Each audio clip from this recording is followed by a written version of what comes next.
Youngstown All Breed Dog Training Club Detective Trial 2, Sunday, the 16th. Start line was right here, so they had all this hallway. To include this foyer.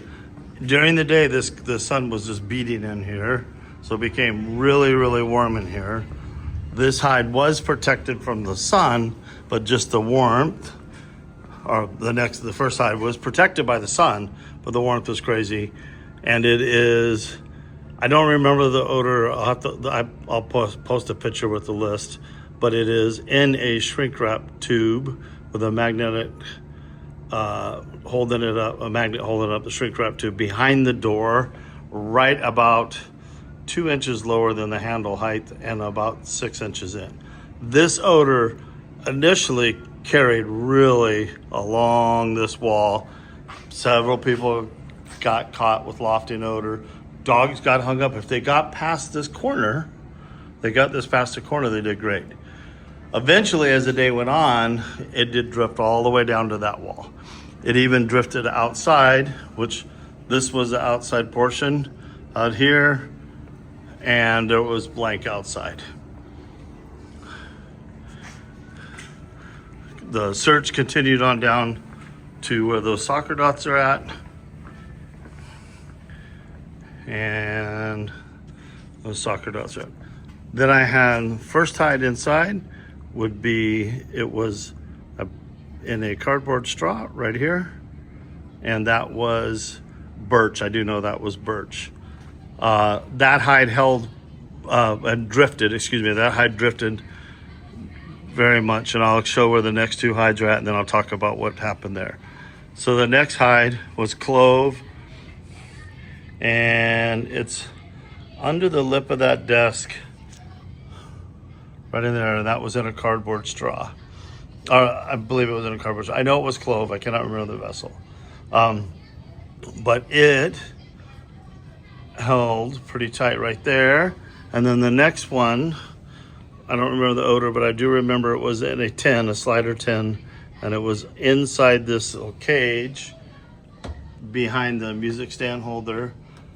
And that was, I have to look up the odor on that one. So what was very fun is this hide here drifted this way, drifted across towards the sheets, and also drifted across this way into this hide, and some of it actually rolled out the door. This hide over here held pretty tight. It did drift a little bit. Occasionally you'd see dogs working it down here by this red bag, but it pretty much stayed tight there. As I said earlier, the hide that's behind the red paper drifted this way, and it became a nice converging with this hide in here. The next hide was cypress, and it was inside this cabinet at about 24 to 30 inches high and about 8 inches deep.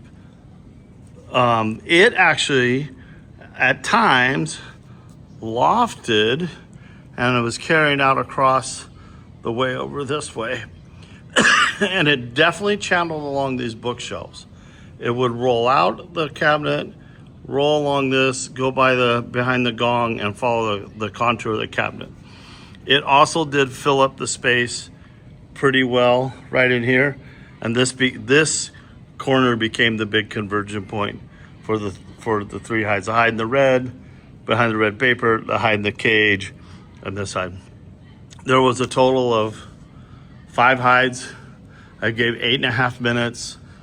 Every hide was found multiple times by many different dogs. I ended up getting a lot of no's. It got very warm in here, and odor got very, very thin.